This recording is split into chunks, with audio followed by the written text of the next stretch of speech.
Hello everyone. Today we will study about colloidal state यानी कोलाइडी अवस्था क्या होती है। सामान्यतः द्रव की तीन अवस्था सॉलिड, लिक्विड, गैस है जिनके बारे में हम पढ़ चुके हैं, लेकिन बाद में ये देखा गया कि एक कोलाइडी अवस्था भी पाई जाती है।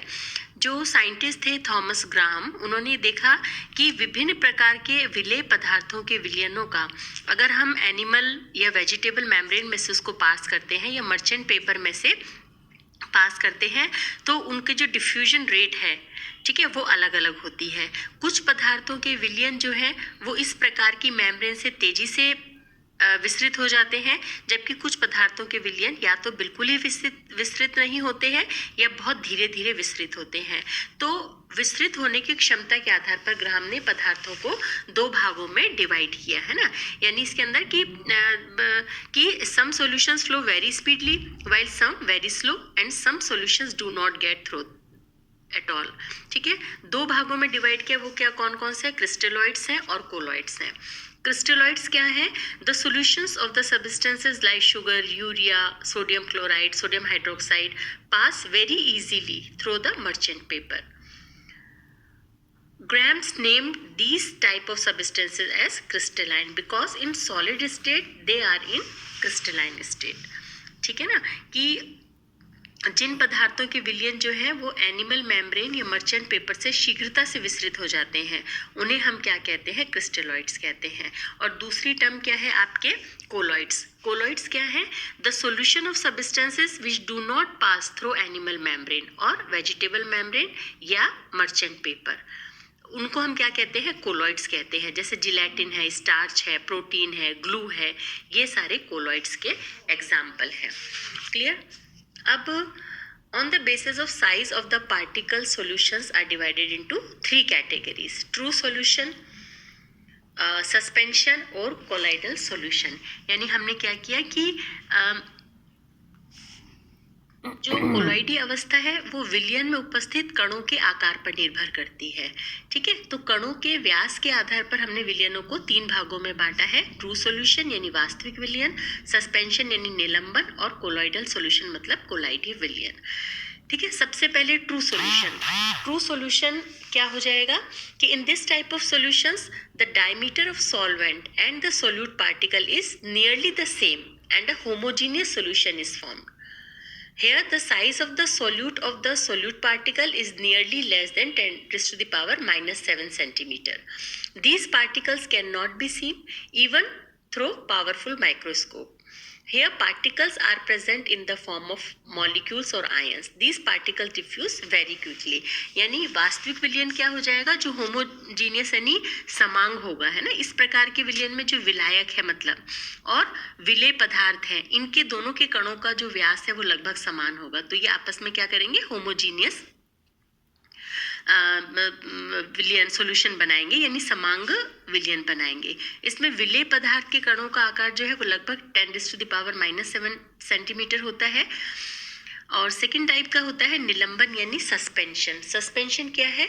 In a solution when particle size of the solute is more than 10 raised to the power minus 5 centimeter, then they are visible through the naked eyes and under the force of gravity these particles settle down at the bottom of the container. वो हमें दिखाई देते हैं container के bottom में, नीचे तले पर बैठे हुए दिखाई देते हैं।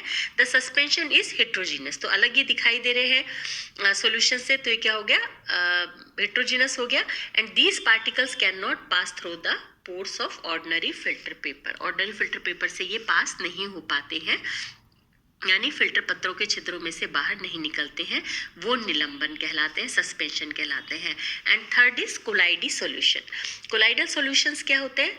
This is a heterogeneous solution when size of the solute particle, है ना, means diameter is less than 10 raised to the power minus 5 centimetre and more than 10 raised to the power minus 7 centimetre, दोनों के बीच का होगा। ठीक है, suspension और true solution के बीच का इनका साइज होगा। Size of the solute particles in colloidal solution is thus in between 10 raised to the power minus 7 and 10 raised to the power minus 5 centimeter. These are not visible through naked eyes but can be seen through a powerful microscope. ठीक है। True solution में जो particle है वो microscope से भी नहीं देख सकते और सस्पेंशन वाले पार्टिकल को हम नेक्ड आई से देख सकते हैं, लेकिन इनके लिए क्या होगा कि नेक्ड आई से तो नहीं देख सकेंगे, लेकिन हम माइक्रोस्कोप से इनको देख सकते हैं। These particles are smaller than that in suspension, hence can not settle down at the bottom due to gravitational force, but the size is bigger than that of in true solutions, hence cannot diffuse very quickly. clear? इन दोनों के बीच का हो गया। अब उसके बाद में हम देखते हैं कि ट्रू सॉल्यूशन और कोलाइडल सॉल्यूशन जो है उन दोनों में क्या अंतर होता है, difference between true solution and colloidal solution. True solution में देखो, जैसे फर्स्ट है नेचर ऑफ द सिस्टम, है ना, ये क्या होगा, होमोजीनियस होगा, और कोलाइडल सॉल्यूशन में क्या होगा, हेट्रोजीनियस होगा। यानी ये क्या होगा, निकाय की जो प्रकृति है समांगी होगी और कोलाइडी विलयन में विषमांगी होगी। साइज ऑफ द पार्टिकल यानी कणों का आकार क्या होगा, इट इज बिलो 10⁻⁻7 सेंटीमीटर, यानी किसके 10⁻⁻7 टू 10⁻⁻8 सेंटीमीटर होगा। जबकि इसका जो कोलाइडल सॉल्यूशन है वो क्या होगा, it is between 10⁻⁻5 to 10⁻⁻7 centimetre. Clear? उसके बाद में विजिबिलिटी यानी दृश्यता, ये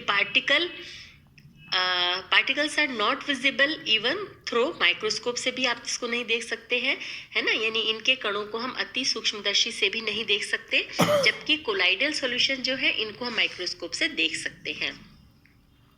उसके बाद में फिल्टर एबिलिटी कि इनका जो पार्टिकल साइज जो पार्टिकल्स हैं ये pass through filter paper, merchant paper, animal membrane, है ना, सब में से पास हो जाते हैं क्योंकि पार्टिकल का साइज बहुत छोटा होता है।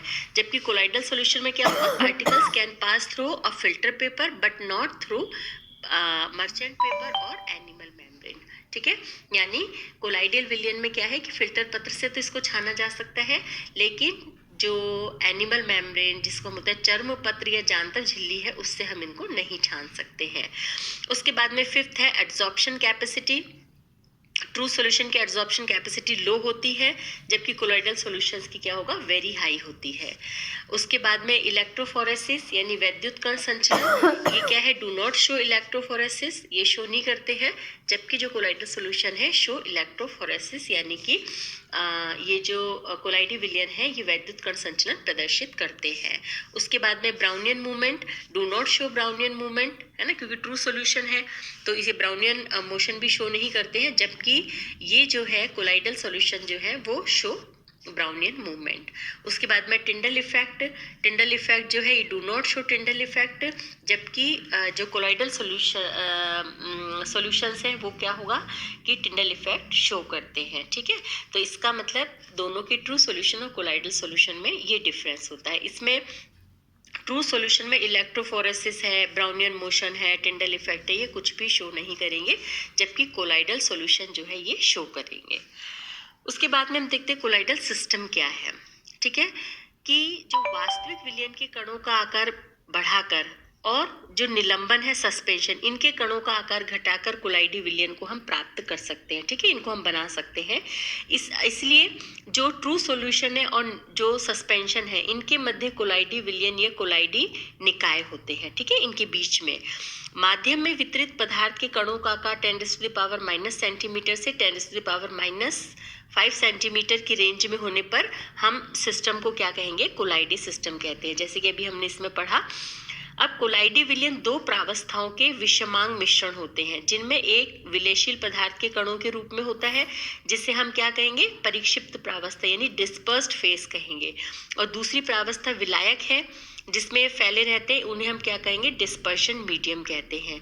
यानी कोलाइडी तंत्र क्या है, जो कोलाइडी सिस्टम है वो क्या है, हेट्रोजिनस सिस्टम है, विषमांगी तंत्र है, और कोलाइडी सिस्टम को कोलाइडल डिस्पर्जन या कोलॉइड भी कहते हैं। यानी कोलाइडी विलयन इज इक्वल टू क्या हो गया, परिक्षिप्त प्रावस्था और परिक्षेपण माध्यम, यानी दो से मिलकर के बना हुआ है। यानी colloidal system is a heterogeneous mixture of two phases where one is in the form of particle and it is known as dispersed phase. ठीक है, एंड द अदर फेज जो सॉल्वेंट है in which these particles are dispersed is known as dispersion medium. इन दोनों से मिलकर के बना हुआ है।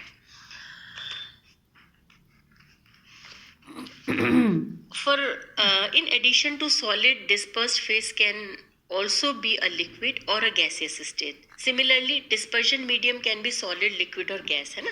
ये जो दो है कि कोलोइडल जो सोल्यूशन है डिस्पर्स्ड फेज और डिस्पर्जन मीडियम से मिलके बना है, तो इनमें से ये दोनों जो है वो किसी भी फॉर्म के अंदर हो सकते हैं, सॉलिड हो सकते हैं, लिक्विड हो सकते हैं या गैस हो सकते हैं. यानी कि परिक्षिप्त प्रावस्था ठोस के कणों के अतिरिक्त द्रव या गैस के कणों को भी हो सकती है. इसी प्रकार जो परिक्षेपण माध्यम भी जो है वो ठोस, द्रव या गैस हो सकता है. तो इनकी भौतिक अवस्था के अनुसार कोलाइडी निकाल जो है, जो सिस्टम है वो 8 प्रकार के होते हैं.